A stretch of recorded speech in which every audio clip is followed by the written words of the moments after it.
Well, yesterday morning, the Heritage Foundation hosted a Title IX press conference in front of the Supreme Court. An important thing to do.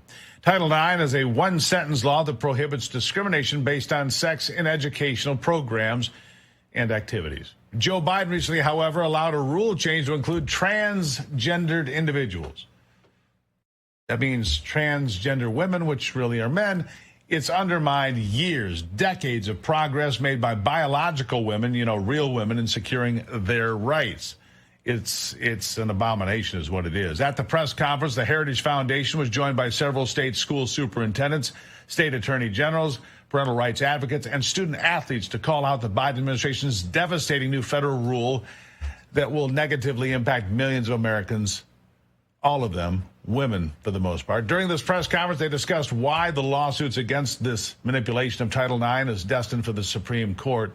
Here with me now to discuss it is the senior research fellow at the Heritage Foundation, Jonathan Butcher. Jonathan, look, I have daughters, and I find it appalling that they would get up. They were both athletes, that they would get up early and go participate in whatever sport it is, run early, shoot baskets, practice, swim, whatever it might be, and end up, second on that podium because the winner is a biological man. But the people that I feel worse for, Jonathan, is the girl that should have been third and isn't on the podium at all.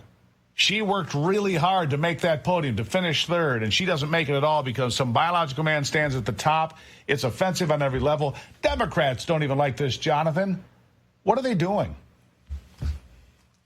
Well, we should be encouraged that courts are now finding that the Biden administration went around both the Administrative Procedures Act and what they should have done going through Congress to make a change such as this.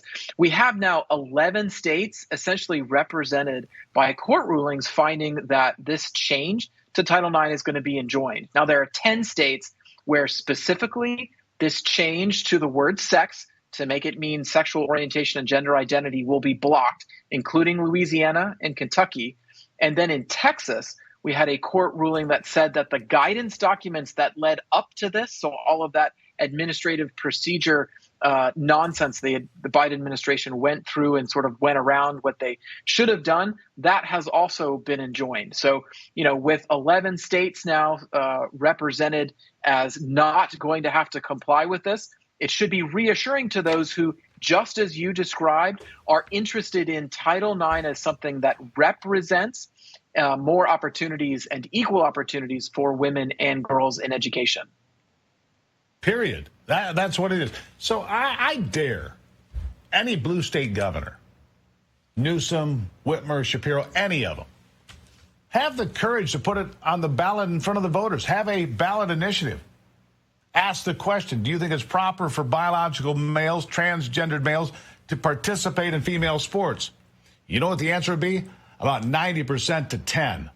That's what the answer would be. That's why they don't have the courage to do it. They're trying to subvert common sense, subvert the will of the people with these ideas and ramming this stuff through. But you're right. We're on the road to recovery here, but we shouldn't even have to be on this road. This is the road of insanity. I don't even know. This is the strangest topic of the last 25 years to me, just the strangest topic of all. Where am I wrong?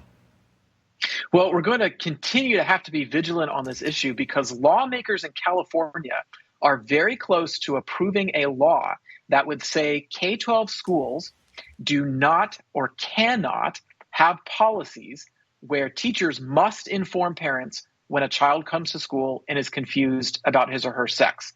So California is making it more difficult, if not impossible, for some schools now to appropriately contact parents when their child, their minor child, comes to school and says they are confused about his or her sex. I mean, this is a dividing line and creating a wedge between parents and schools, and that flies in the face of Supreme Court precedent, which says that parents have the right to raise their children, to get married and raise a family, and that minor age children should not be allowed to make medical decisions on their own behalf. So this is something we're going to have to stay on top of. It is clearly being pushed by the radical left.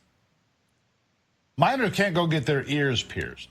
Minors can't go get a tattoo. even a tiny one. Minors can't smoke a cigarette, drink a beer, but they can permanently disfigure themselves under the knife because some school counselor says, "Oh yeah, go ahead, you're a girl. Just go ahead and do that." I mean, it makes no sense at all. And that's why I say, how hard is it? I mean, the Heritage Foundation and others have the muscle to put a ballot initiative on for California. California would vote the same way. They would reject this nonsense across the board. Democrats would vote to reject this. The only way we win is the power of the ballot, and we common sense people would win, I believe, Jonathan, if we're given a chance to vote on this, because this has to stop. Even in California, where they're off the rails to the left, nobody believes this is the right thing. Nobody believes that mutilating children, not beyond those fringe people and those lawmakers, believe this is normal or the right thing to do. Why can't we get it on the ballot? Well, surveys certainly support everything that you were just talking about, right? Surveys of the American people asking them about teaching gender to young children, especially in elementary school and middle school, find widespread opposition, even among teachers, to this idea. We've seen this across several different surveys, so there's clearly popular opinion here, as well as clear instances within the law that the Biden administration has gone around what should have properly been done through the Administrative Procedures Act. And they're trying to push an ideological agenda that takes away hard-fought won opportunities for women and girls, right, not just in the classroom, but it's going to happen on the athletic field as well. Right, and let me be clear about this. I don't dislike anybody. I don't hate anybody. I don't hate anybody who thinks that they're a man or a woman or whatever. That's fine. You do you, as they say. But you don't get to do you at the expense of every other school child out there or every other female athlete that's worked hard to be there. Title IX is to protect women, and for good reason. It was put in place in 1972, and it needs to stay the way it was and not be changed because of strange political winds. Jonathan Butcher, greatly appreciate you being here. Thank you. Thank you very much.